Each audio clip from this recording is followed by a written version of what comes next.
social e ao lado do povo pelo progresso do Brasil. Temos ódio à ditadura, ódio e nojo. Se é o melhor para o povo brasileiro, por que não agora? Por que não já? Olá, bom dia. Estamos em mais um episódio do podcast Siga o Relator, um projeto da Universidade de Pernambuco, Campus Arco Verde, no nosso curso de Direito. O nosso convidado de hoje é o professor Pablo Falcão. Ele é pós-doutor, doutor e mestre em Direito pela Universidade Federal de Pernambuco. Também é professor adjunto da Universidade de Pernambuco, Campus Arco Verde. Coordenador do SOFIA, Grupos de Estudos e Pesquisas Interdisciplinares sobre Retórica e Decisibilidade Jurídica. Professor, vamos começar com perguntas sobre estudos do senhor. Em seu estudo sobre o STF, o senhor afirma que o discurso dos juízes, por mais técnico que pareça, no fundo é muito próximo da nossa linguagem social comum. Até que ponto esse juridiquês complexo acaba servindo apenas para camuflar escolhas que são, na realidade, subjetivas dos magistrados? Inicialmente, bom dia. Gostaria de agradecer ao podcast pelo honroso convite. E antes de responder à questão, eu queria primeiro nos colocar em dimensões distintas, né, do fenômeno jurídico para poder fazer a resposta de forma mais didática possível. O fenômeno jurídico ele se divide em relação aos seus profissionais em três dimensões: a dimensão da prática, a dimensão da teoria e a dimensão da metateoria. Eu milito justamente na dimensão da metateoria. A metateoria envolta nos estudos da teoria geral do direito tem como interesse uma descrição da interação entre teoria e prática do direito. Então, não é uma postura teórica clássica. Ou seja, enquanto a teoria clássica ela tem um perfil normativo, porque ela se interessa em fazer com que a prática ocorra segundo as suas determinações ou as suas orientações, a teoria geral do direito tem um perfil apenas descritivo, ou seja, de buscar perceber, compreender e explicar se e como a teoria do direito consegue influenciar a prática do fenômeno jurídico, né? E a prática tem um perfil prescritivo, ou seja, ela age no sentido de modificar as relações sociais conforme as determinações do próprio fenômeno jurídico, né? Segundo os modais clássicos de obrigação, proibição e permissão. Então, dito isso, né, vamos à pergunta de vocês, a questão sobre a linguagem técnica dos juristas. Primeiro, eu gostaria de fazer uma diferença entre juridiquês e linguagem técnica, né? Juridiquês é um vício de linguagem do antigo estilo coimbrano, né, quando o Brasil era muito influenciado pelo direito português, e os portugueses eles gostavam muito de um estilo de escrita bastante rebuscado, no sentido ornamental. Então, o que parecia ser tranquilo para um público do século XVII, XVIII e XIX, obviamente não comunica no século XXI. Então, o juridiquês é algo que deve ser combatido. Ele não agrega, porque a função de toda linguagem é a comunicação. Então, se você não consegue se comunicar, não faz sentido que essa linguagem exista, né? Já a linguagem técnica do direito é diferente. A linguagem técnica do direito, ela permite a redução de complexidade das temáticas jurídicas. Sem essa redução de complexidade, não há como haver decisão. Então, o processo se alimenta disso, né? Então, a diferenciação entre um fato natural, um fato social e sua transformação em fato jurídico depende necessariamente de um domínio da linguagem técnica do direito. Então, esse é o principal diferencial entre as duas expressões, não é? Juridiquês e linguagem técnica. Então, dito isso, por que eu cito, né, nos meus escritos, nas pesquisas, que a nossa linguagem técnica se aproxima muito da linguagem comum, porque é necessário comunicação. Então, por mais que a linguagem técnica do direito ela se diferencie da linguagem comum, vamos dar um exemplo, né? Pessoa, na linguagem comum, não tem o mesmo sentido de pessoa na linguagem técnica do direito, mas se aproximam, de certa forma, principalmente quando você está falando de pessoa natural, né? Você sente uma semelhança.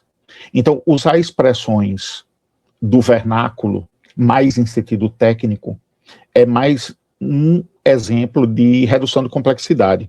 O direito não pode tratar com a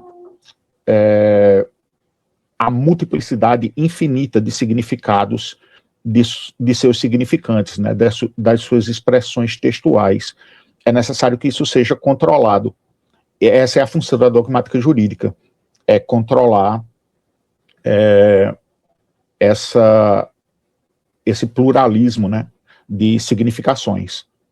Feito isso, então você cria, como bem nos elucida o professor Té Sampaio Ferraz Júnior, você permite criar as condições de possibilidade da decisão jurídica. Então, é nesse sentido que eu falo que a gente, mesmo que a gente se desloque da linguagem comum, existe um certo grau de parentesco que nunca é rompido plenamente. Mas é um esforço da linguagem técnica de se fazer compreender, né, criando as condições de possibilidades da decidibilidade. Não é uma questão fácil e não é muito bem percebido pela prática do direito e pela teoria tradicional do direito, porque não é trabalho dessas duas dimensões do fenômeno jurídico ficar tão preocupado com a tecnicidade das suas linguagens, né? Esse é um trabalho justamente da teoria geral do direito, que é a dimensão onde eu pesquiso. Então, nesse sentido, não é de um desmérito que o jurista prático ou o jurista teórico não percebam essas características tão especiais da linguagem dos juristas, mas é obrigatório para quem é um teórico geral do direito. O senhor acredita, então, que caminhando em patamares parecidos, caminhando entrelaçadamente, mas não necessariamente sendo a mesma coisa, frequentemente algumas decisões judiciais podem vir mascaradas com esse juridiquês mais popular para trazer por trás um fundo de decisões políticas? O direito é político, principalmente na sua dimensão decisória. Isso é indiscutível, né? O maior teórico do direito da modernidade, Hans Kelsen, ele diz isso ipsis literis no seu Teoria Pura do Direito, né? Se há alguma ciência do direito, é sua teoria geral. Se há alguma cientificidade, eu mesmo não gosto dessa expressão, meu professor, o professor João Maurício Adeodato, gosta dessa expressão. Ele advoga junto com Kelsen que a teoria geral do direito é passível de ser ciência. Não é o caso da minha percepção. Eu gosto mais do antigo, a antiga nomenclatura greco-romana. O direito é uma arte discursiva. Mas é indiscutível que o direito é político em sua decisão, porque para decidir você tem que escolher. Você tem que escolher como você vai compreender o problema processual e como você vai entender o direito positivo ou a parte do direito positivo que você vai utilizar como referência para resolver o problema processual. Então, se você valora, essa postura é uma postura política. Isso é indiscutível, né? Então, o linguajar técnico do direito, que não é juridiquês, voltando de novo, né? O linguajar técnico do direito é a condição de possibilidade para que a decisão ocorra. E se a gente consegue fazer com a linguagem, artisticamente, alguma forma de ocultação desse viés político, a gente faz mediante essa técnica. Então, minhas pesquisas, né, me apresentam um quadro que sempre foi visto por todos os juristas até a modernidade, de que o direito é uma ação política. O direito tem por trás dos seus profissionais ideologias. Agora, por meio de uma linguagem técnica, isso pode ser deixado de forma velada. É o que o professor João Maurício Deodato e os antigos gregos chamavam de erística da decisão. Mas não é possível uma decisão que não seja política. Se fosse possível, algoritmos fariam papel de juízes. E os algoritmos não podem fazer o papel dos juízes justamente por isso, porque eles não são capazes de fazer uma escolha que está entre o 0 e 1 binário de sua linguagem. E é justamente essa arte do direito. Proporcionalidade, razoabilidade, é aquilo que não pode ser matematizado. Então, isso é a arte da nossa profissão e ela é uma arte discursiva. Portanto, minha resposta é baseada nas minhas pesquisas, nas pesquisas de outros profissionais do direito que militam na área de teoria geral do direito, é que não é essa a razão que a gente vê as críticas de que, por exemplo, o STF é político, é ativista, qualquer coisa que o valha. E aí, a questão mais importante é saber por que essas dúvidas surgem. E elas surgem dentro de um discurso, que é o discurso positivista do modo como ele foi visto no Brasil. E isso é muito interessante, porque, por exemplo, Kelsen não tinha ilusão nenhuma, né? Kelsen, além de teórico geral do direito, era um jurista prático, e ele não tinha ilusão nenhuma que, quando ele decidia, ele agia politicamente e que existia uma ideologia por trás da sua análise, né? Da sua escolha. Ele não tinha essa ilusão. Mas o positivismo jurídico normativista kelseniano foi utilizado no Brasil como se Kelsen não tivesse dito isso.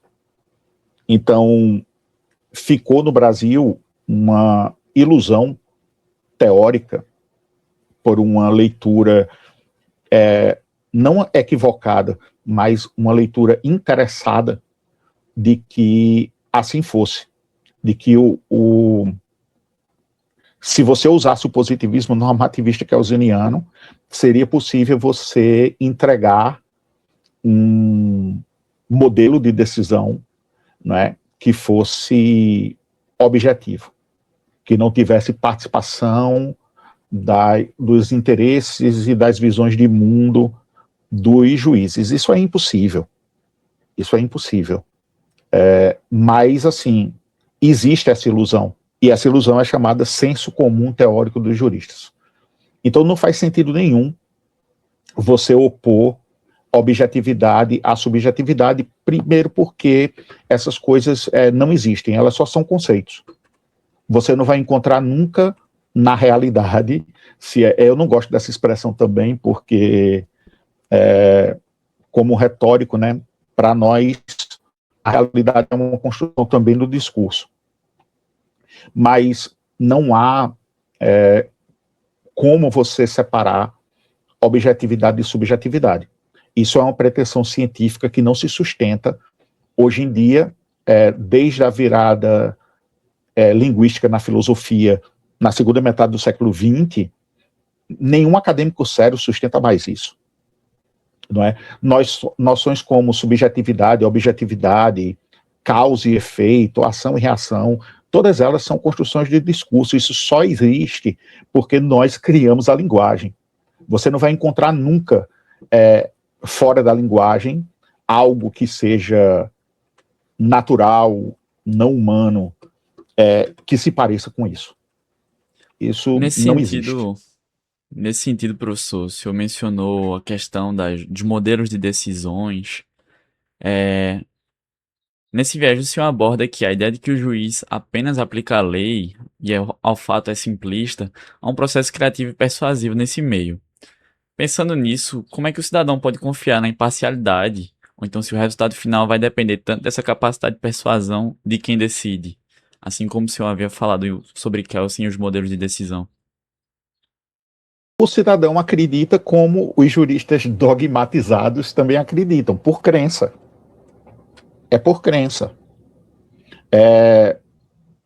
Nós somos realistas, nós retóricos, né, somos realistas, justamente porque a gente não se deixa persuadir por esses discursos simplistas.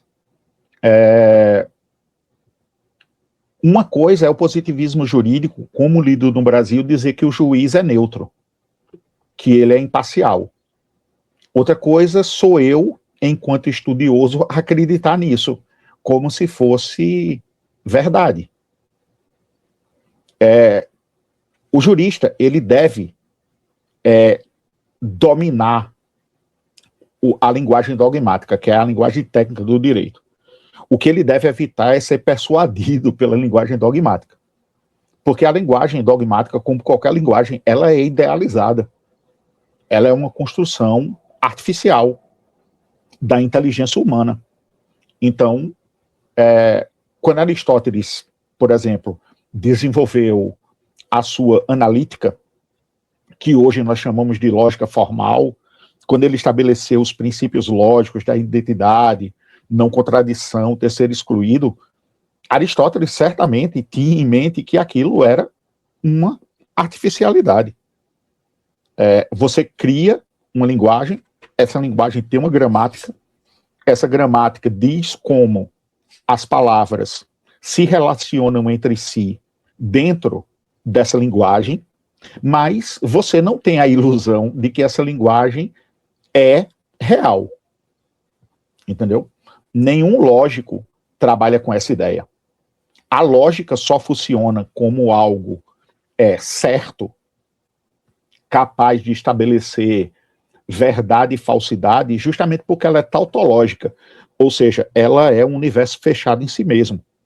E toda linguagem é um universo preso em si mesmo. Então, quando você, por exemplo, estuda o Kelsen da teoria pura do direito, aquilo é um universo fechado. Então, tudo faz sentido ali dentro daquela gramática. Mas se você usa outra gramática, isso já muda. Então é crença. Usuários da linguagem, por questão cultural, pelo uso, terminam se acostumando com determinadas expressões, que são as funcionais, e esse uso vai fazer com que as pessoas acreditem nisso. Agora, toda linguagem ela só existe se ela for útil. O direito é um tipo de linguagem. Ela só cumpre sua função social se ela for útil para a sociedade. O que nós vemos hoje em dia é uma crítica por conta de que a sociedade começou a duvidar de que o direito continua sendo uma ferramenta útil. O direito estatal. Então, é um mundo hoje muito averso às instituições. públicas e muito voltado ao individualismo privado. Obviamente que, em um contexto discursivo como esse, atacar qualquer tipo de linguagem que seja institucional vai ser a linguagem do dia a dia. Então, não é o juridiquês, né, que causa isso. O juridiquês causa confusão, causa não comunicação. Linguagem técnica do direito permite comunicação técnica e permite decidibilidade técnica. Então, é bom frisar sempre isso. Juridiquês não é sinônimo de linguagem técnica do direito. E linguagem técnica do direito é extremamente necessária para o agir do jurista. Agora, uma coisa é você dominar a dogmática jurídica, essa linguagem técnica do direito. Outra coisa é você deixar ser dogmatizado por ela. Ou seja, desenvolver em você a ilusão de que aquilo que é linguagem é real. Aí, se você cria isso, aí você começa a perseguir fantasmas da linguagem. Quais são os fantasmas da linguagem? Neutralidade, imparcialidade, né? Subjetividade, objetividade. Professor, A gente que é retórico, a gente não trabalha com essas ilusões. A retórica nos livra dessas ilusões. nessa linha de raciocínio ainda sobre as linguagens e sobre esses termos específicos, o senhor, em seu estudo sobre dignidade humana, comenta sobre essa questão do uso excessivo da dignidade em situações que podem talvez tirar o significado. O senhor acredita que esse conceito é um direito legítimo ou é apenas um selo para validar decisões políticas? Existe algum risco de a gente estar esvaziando esse princípio ao usá-lo como um coringa para justificar qualquer tipo de decisão judicial? Todo conceito é apenas uma expressão técnica. Nada mais do que isso. Agora, esses conceitos, eles podem se referir a valores. É o que acontece com a dignidade, né? Você não tem a discussão sobre dignidade quando o Código Civil era o centro de orientação intelectual dos juristas no Brasil. O norte de toda a orientação do direito pré-Constituição de 88 é a propriedade. Agora, com a Constituição de 88, o conceito nuclear passa a ser a dignidade. A dignidade, ela trabalha com uma pressuposição, não é, de que existe um valor inerente à pessoa em sentido jurídico, né, pessoa natural em sentido jurídico, e na sua contraparte antropológica, que é o ser humano. Então, ela trabalha com esse pressuposto, né? Mas esse pressuposto é um pressuposto cultural. Nem o ser humano é considerado detentor de um direito, entre aspas, natural, só porque pertence à raça humana, em toda parte do mundo e em qualquer sociedade e em qualquer tempo. Isso é histórico. É histórico. Todos os conceitos jurídicos, eles tentam ou obrigar que determinados valores sejam protegidos, como é o caso da dignidade, ou então evitar que determinados desvalores sejam concretizados, como, por exemplo, o preconceito. Mas isso não quer dizer que eles sejam valores em si e por si. Basta fazer um estudo histórico que a gente verifica muito bem que eles têm uma origem. E essa origem é a escolha dos detentores do poder.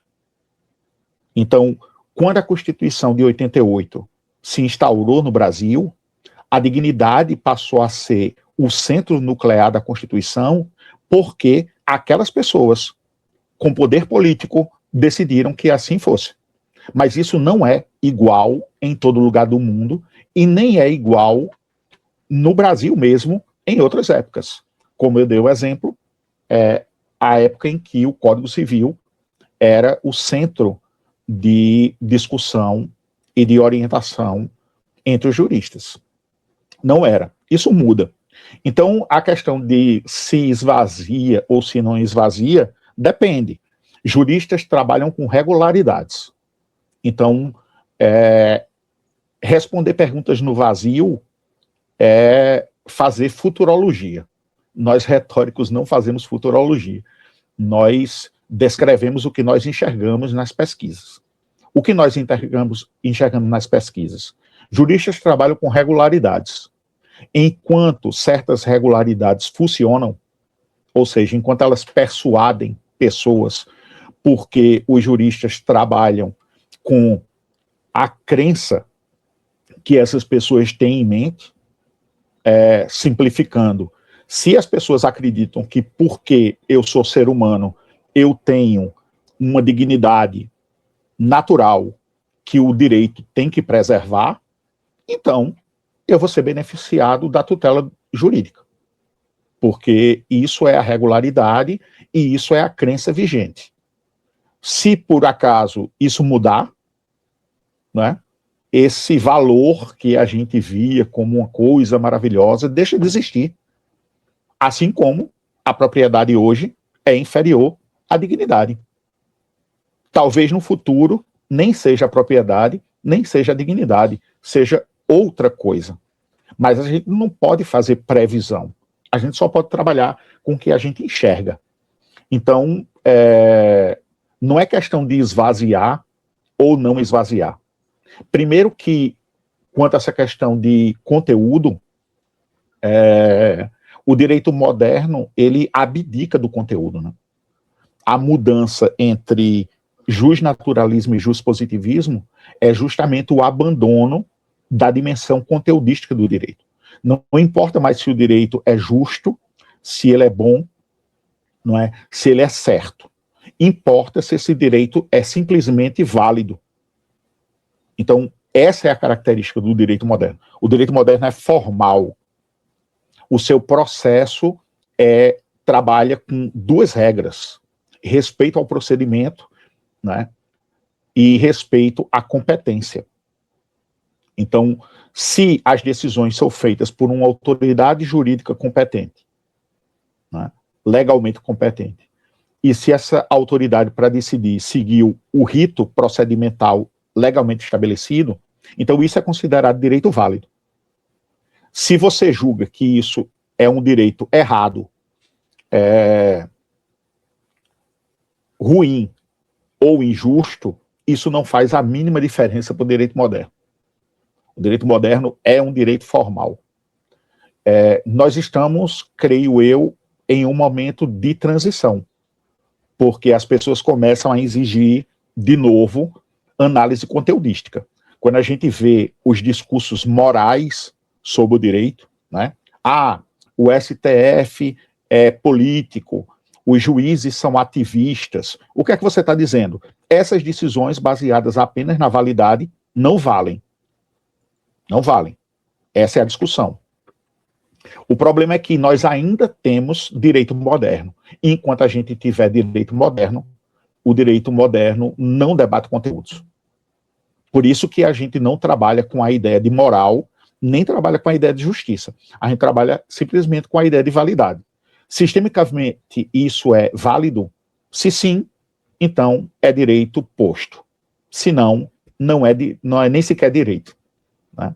Então, nós trabalhamos com essa ideia. Se isso é bom ou ruim, não cabe a um teórico do direito, geral do direito, como eu dizer. Eu só descrevo. Essa é a situação. Estamos numa mudança de paradigma? Parece que sim. As pessoas querem um direito que tenha um conteúdo, e que esse conteúdo seja valorado positivamente.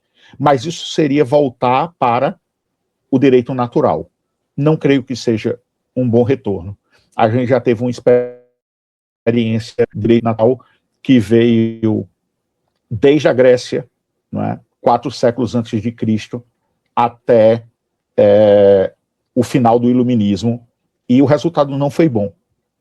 O resultado não foi bom.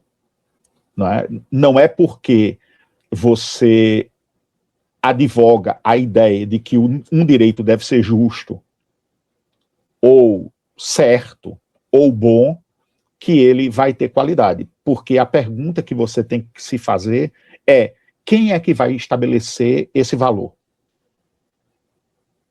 E quando você estuda a história do fenômeno jurídico, você sabe quem é que fixa esse valor. É quem detém o poder. Professor, eu vou tomar um gancho nessa sua análise sobre as eras e sobre decisões e sobre o que cada sociedade, a depender da era, considera mais importante para legislar e para decidir sobre, e vou fazer uma análise jurídica sobre o que o senhor defende nessa questão da estabilidade. Se o senhor acredita, enquanto filósofo do direito, que a estabilidade é na realidade uma ficção ou se ela existe. Se o direito estável é um mito, a gente deve aceitar que o brasileiro ele vai viver em um estado de incerteza constante sobre o que os tribunais podem ou não decidir amanhã? Sim, o direito é o controle do futuro desde o passado. Então, legisladores vão pensar no direito legislado. O que é um texto de lei? O texto de lei é um estabelecimento, não é, de uma diretriz para controle do futuro. O legislador estabelece: o homicídio é uma coisa ruim para conservar a sociabilidade humana. Então, ele vai ter um modelo jurídico de proibição. O voto é uma coisa que é positiva para manter a sociabilidade brasileira. Então, ele vai ter um modal, não é, de obrigação. Então, é uma tentativa de você projetar no futuro controle. Agora, você não tem segurança que isso vai acontecer. Isso é probabilístico, como qualquer coisa humana. Primeiro que passado e futuro são ilusões linguísticas, né?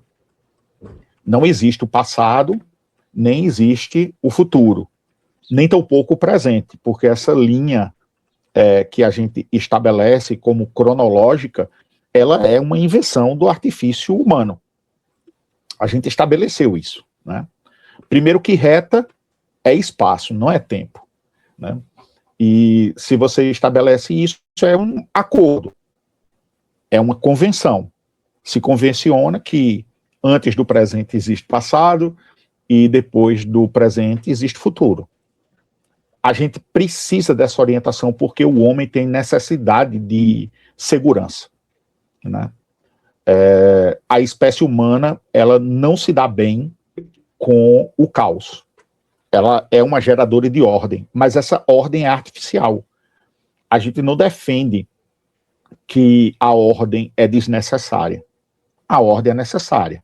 Agora, o que não é saudável é achar que a ordem é possível, né? A ordem é uma tentativa. A previsibilidade, a segurança, todos esses ideais que a dogmática positivista nos coloca na nossa formação jurídica são ideais. Por probabilidade, caso a caso, você pode ter a sensibilidade, a percepção de que você se aproximou mais ou menos disso, mas você não pode ter certeza de que isso vai acontecer, porque é uma idealidade. Então, entre o ideal e o fenomênico, né, o que realmente acontece, há uma distância imensa. Mas nós trabalhamos com crenças. Então, esse é o papel da linguagem jurídica. É trabalhar com a ideia de que, se os próprios juristas e a sociedade brasileira precisam dessa noção, não é, de segurança, de previsibilidade, de ordem.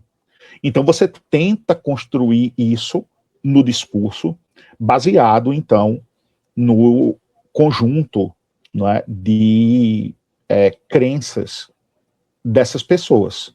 Mas isso é meramente idealizado.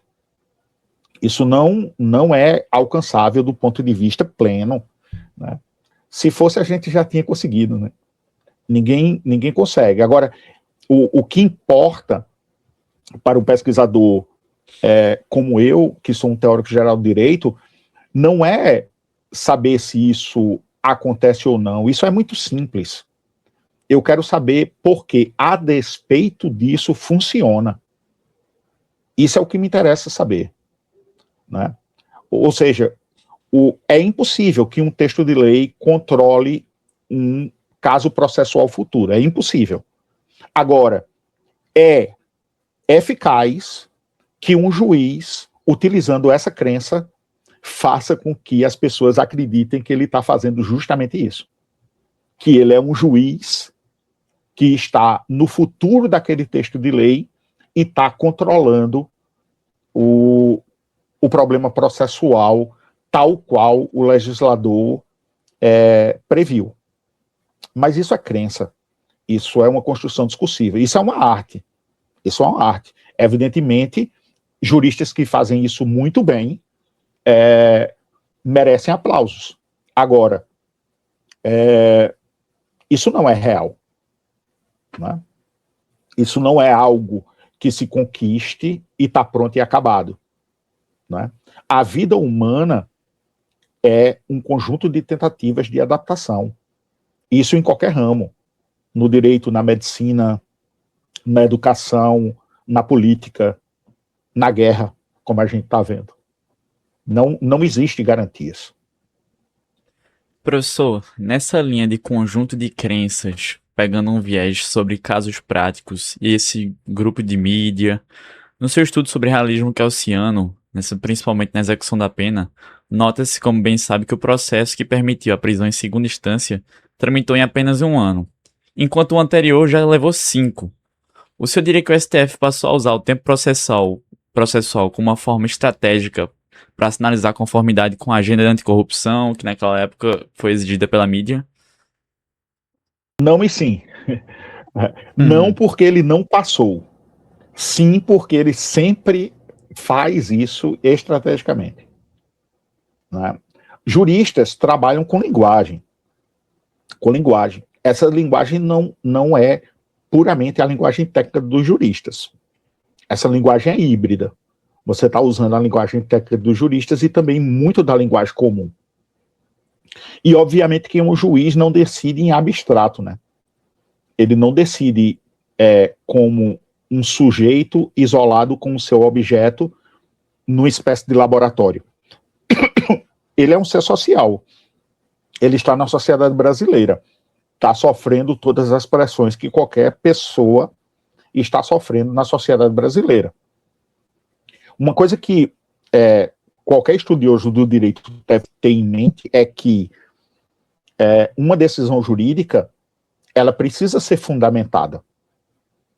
Então, qualquer escolha só vai ser juridicamente tratada como razoável para o direito se ela encontrar, não é, uma justificativa para a sua existência. Então, onde é que a gente vai buscar essa justificativa? No manancial de crenças da população, que nós, retóricos, chamamos de auditório. Então, se o auditório está envolto com uma questão anticorrupção, isso, obviamente, vai ser utilizado, né? Como em outros momentos, as agendas são diferenciadas e elas também influem, né? Juristas não decidem fora do contexto social, decidem no contexto social. Juristas, apesar de usarem uma linguagem técnica, são usuários de linguagem comum. São cidadãos brasileiros. Então, eles são influenciados, é impossível não ser, né? Isso é o que eu chamo de dogmatização pela dogmática. A dogmática faz crer que no mundo idealizado dela, na sua gramática, com seus conceitos, seria possível um distanciamento objetivo que gerasse neutralidade e imparcialidade. Mas isso é promessa, e essas promessas nunca foram cumpridas. Nunca foram. O pós-positivismo todo, em qualquer das suas vertentes, é justamente a denúncia de que essas pretensões do direito moderno, cientificista, não político, objetivo, imparcial, é impossível. Ela não se concretizou. Nesse contexto, professor, o senhor, como filósofo do direito, acredita que na fala do judiciário, que passou a ser visto como um justiceiro, que vem numa fala de grande combate à corrupção, essa postura do juiz não acaba enfraquecendo as instituições políticas que deveriam estar fazendo esse trabalho? Depende do ponto de vista. Acho que desde que a gente começou aqui, há uma discrepância narrativa entre a perspectiva da relação entre teoria e prática do direito, que eu imagino é a que vocês estão usando, e a minha, que é metateórica. Ou seja, para mim, ativismo é ilusão. Ativismo é ilusão. Assim como imparcialidade, neutralidade, objetividade. Elas são ilusões discursivas. E como qualquer ilusão, ela tem o mesmo peso. Uma não é melhor do que a outra. Agora, a percepção de que ela é uma ilusão funcional é o que me interessa. É o que me interessa. Então, quando eu observo decisões jurídicas, o que é que eu estou investigando? Como é que determinada narrativa se torna vencedora e por que a sua adversária perdeu? É isso que me interessa. E, para isso, eu preciso encontrar quais são as estratégias discursivas que são empregadas. As estratégias são montadas em cima de argumentos, e argumentos precisam de expressões linguísticas. Esses são os conceitos, né? Então, dependendo da gramática que você está usando, isso passa a ser um problema para você, né? Vamos dar um exemplo. Vamos supor que eu estou na gramática da teoria pura do direito, que é uma teoria sistêmica, não é? O direito é visto como um sistema de normas estatais. Bom, a partir do momento que alguns problemas eu tenho que aceitar por tabela. Se eu aceito o sistema, eu tenho que lidar com o processo de validação das normas internamente ao sistema, tenho que dar conta do problema da norma fundamental desse sistema, tenho que dar conta da questão da completude do sistema e resolver os problemas das lacunas, eu tenho que lidar com a questão da coerência desse sistema e, portanto, dar conta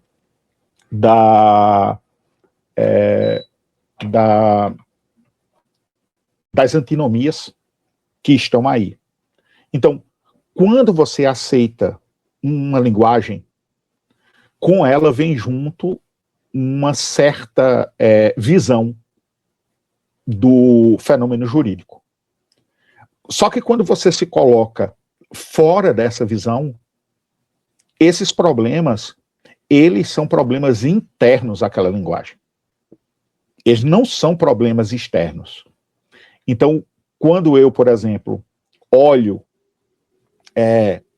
ou estudo Kelsen, não é, a partir da teoria pura do direito, aqueles problemas não são meus. Aqueles problemas são do autor. Eu só busco entendê-los.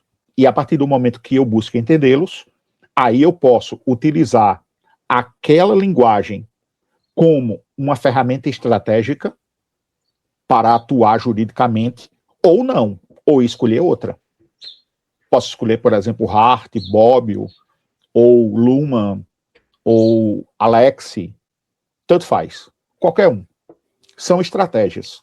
Agora, cada uma delas vai ter uma gramática específica, com um conjunto de conceitos específicos, e a partir disso, os juristas que vão usá-la vão argumentar em favor delas. Vamos dar um exemplo. Gilmar Mendes. Gilmar Mendes trabalha muito com direito alemão.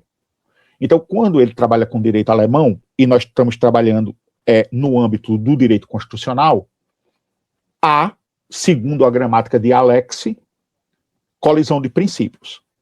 Havendo colisão de princípios, você não pode solucionar a colisão de princípios quando você soluciona a colisão de regras. Então, é um problema sistêmico, é um problema de antinomias. Só que não são antinomias de regras, antinomias de princípios.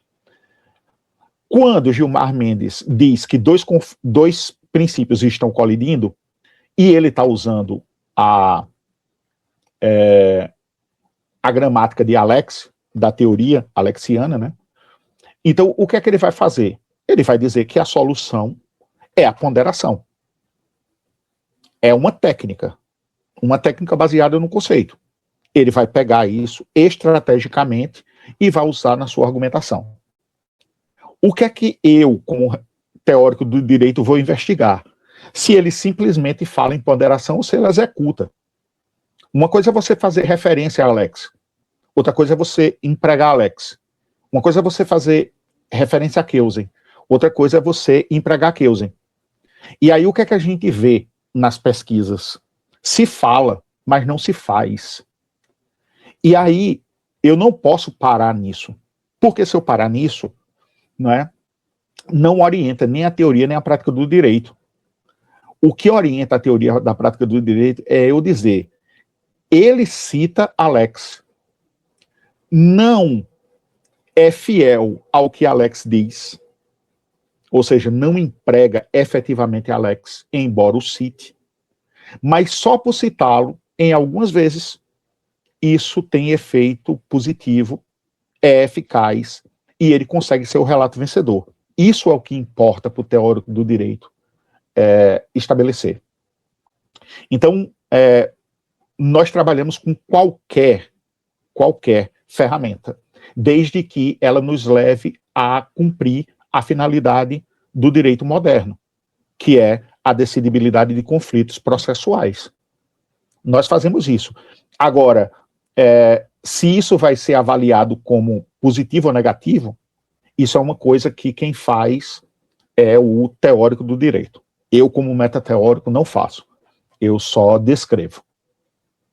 Professor, agradeço pela explanação do senhor enquanto metateórico do direito e por toda a linha de raciocínio estabelecida.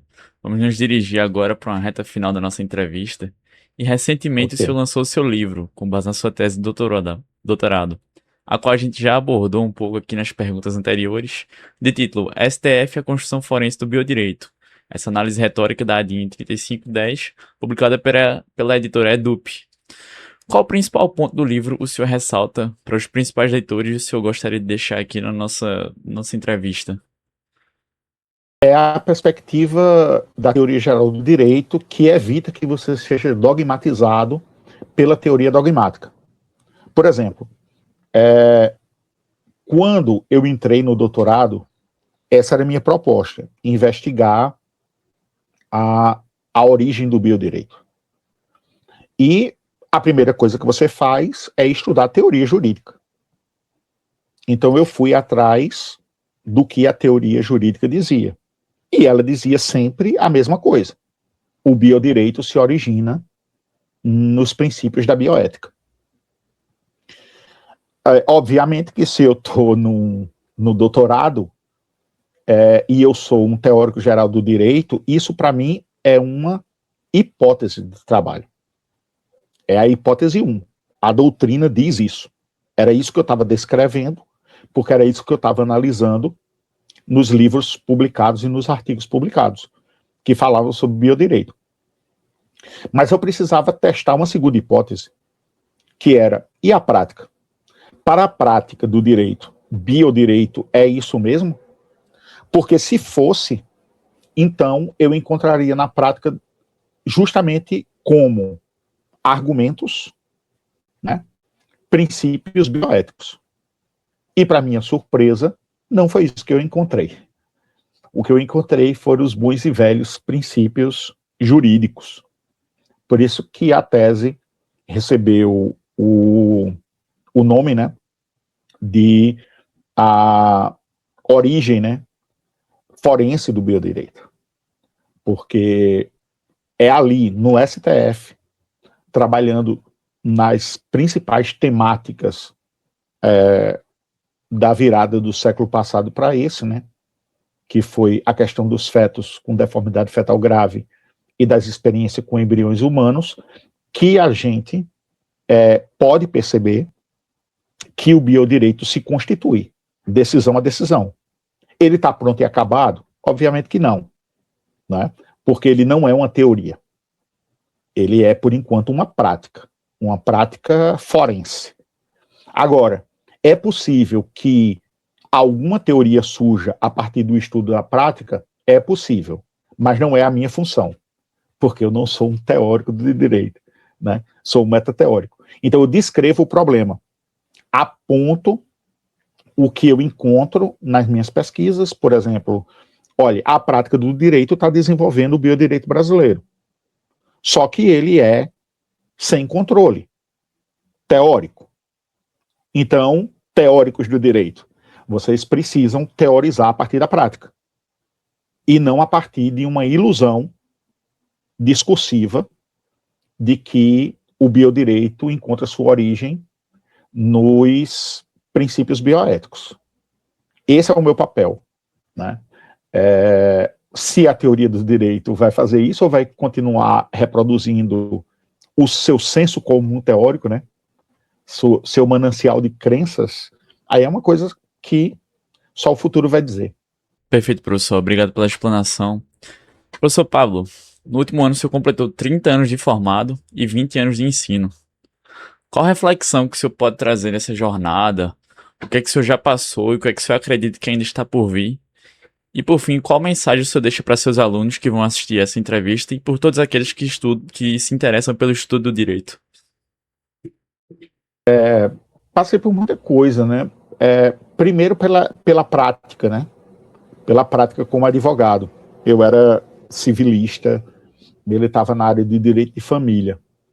E quando eu descobri, na primeira turma de especialistas do atual Código Civil, na UFPE, ainda na graduação profissionalizante, na pós-graduação profissionalizante, eu descobri o prazer de pesquisar. Então, a partir daí, né, e por ter recebido o incentivo dos meus professores, eu então me vi, né, assim, inspirado a seguir a carreira acadêmica. E realmente eu me encontrei nela, né? Já são longos anos de pesquisa, né, que me levaram do mestrado ao doutorado, do doutorado ao pós-doutorado, e isso me fez muito bem. Me fez muito bem porque, primeiro, me levou à teoria geral do direito, que eu reputo como sendo o único local onde você tem a noção plena do fenômeno, né? Se você é um prático, sempre vai lhe faltar uma visão teórica. Se você é um teórico, sempre vai lhe faltar uma visão metateórica. O metateórico é obrigado a estudar a relação entre teoria e prática. Então, creio que o âmbito da teoria geral do direito seja necessário para a boa formação de qualquer jurista. Essa mensagem eu sempre dou aos meus alunos, porque me fez muito bem, e ainda me faz muito bem. E aí o que motiva a continuar? Eu acho que é a inquietação intelectual mesmo. O direito é um fenômeno riquíssimo que não para de mudar, né? Ele muda todos os dias. enquanto tiverem juristas em ação, ele está sendo modificado. Ele é um fenômeno complexo porque ele depende de problemática processual advida de uma sociedade extremamente plural, em sentido ético, cada vez mais individualista e, portanto, cada vez mais conflituosa. Então, você vai tendo muitas modificações, você tem novas tecnologias que impactam profundamente nas mudanças dessa sociedade. Então, quando você pega esse conjunto de coisas, né, você observa que você tem um fenômeno de pesquisa impressionantemente rico. É preciso dar conta dele. Isso é o que me motiva, né, é continuar investigando, porque como cético, né, eu não estou convencido de que nós humanos somos capazes de colocar um ponto final nas nossas interrogações. Então, sempre teremos dúvidas, sempre vai ser na tentativa e erro que a gente vai tentar dar conta dos nossos problemas. Às vezes, nós vamos ter aplausos, em outras não. Então, é preciso continuar curioso e investigando, tentando saber cada vez mais, descrevendo esse processo. Principalmente porque nós, teóricos gerais do direito, somos poucos, né? Nós não somos a vanguarda do direito. A vanguarda do direito sempre é a prática, hoje mais do que nunca, porque numa sociedade hipercomplexa, eticamente plural, individualista e cheia de conflitos,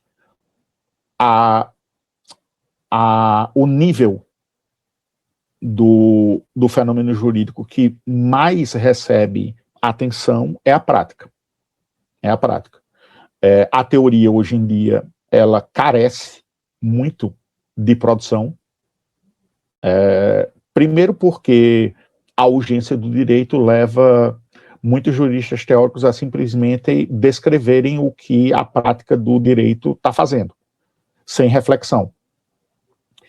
Mas essa não é a função da teoria. A função da teoria é normatizar a prática, é dizer como ela deve ocorrer. Então, é necessário que nós, teóricos gerais do direito, façamos esse papel crítico que a teoria não tem, e ela não tem essa função. A sua função é uma função normativa mesmo. Ela tem que dizer, prática, ocorra como eu estou determinando, né? Porque meus estudos levam a isso. Então, como ela não tem a função crítica, cabe à teoria geral do direito fazer, às vezes, dessa instância crítica. É o que nós fazemos, é o que nos motiva, é o que nos mantém pesquisando ano após ano e repassando para os nossos alunos, né, e também colegas, que nós podemos dar uma contribuição para que o direito seja cada vez mais funcional. Em uma sociedade muito complexa, ele tende a ser disfuncional. O nosso trabalho, então, é contribuir para que ele seja funcional. Obviamente, de forma descritiva, a gente não faz juízo de valor sobre se ele é um bom direito ou um mau direito. A gente só trabalha na ideia de que a nossa descrição do fenômeno jurídico enquanto um fenômeno linguístico, discursivo, esclareça aos juristas práticos e teóricos que eles podem trabalhar com um manancial de ilusões linguísticas, mas que eles não devem se iludir com elas. Esse é o nosso papel. É uma terapia linguístico-discursiva. Professor, excelente linha de raciocínio que o senhor veio explanando ao longo do nosso podcast, assim como era de se esperar do senhor. Nós do Sigo Relator ficamos imensamente agradecidos por sua participação e por toda a descrição do fenômeno jurídico e suas complexidades que o senhor pôde trazer aqui em nosso podcast. E vou fazer também o convite a todos vocês que estão ouvindo para ler a obra do professor Pablo Falcão, que é riquíssima. E muito obrigado, professor. Em nome de mim e de Técio, coordenador do Sigo Relator, trago aqui o nosso grande agradecimento. Eu que agradeço a vocês o honroso convite. Parabéns e sucesso. Muito obrigado, professor.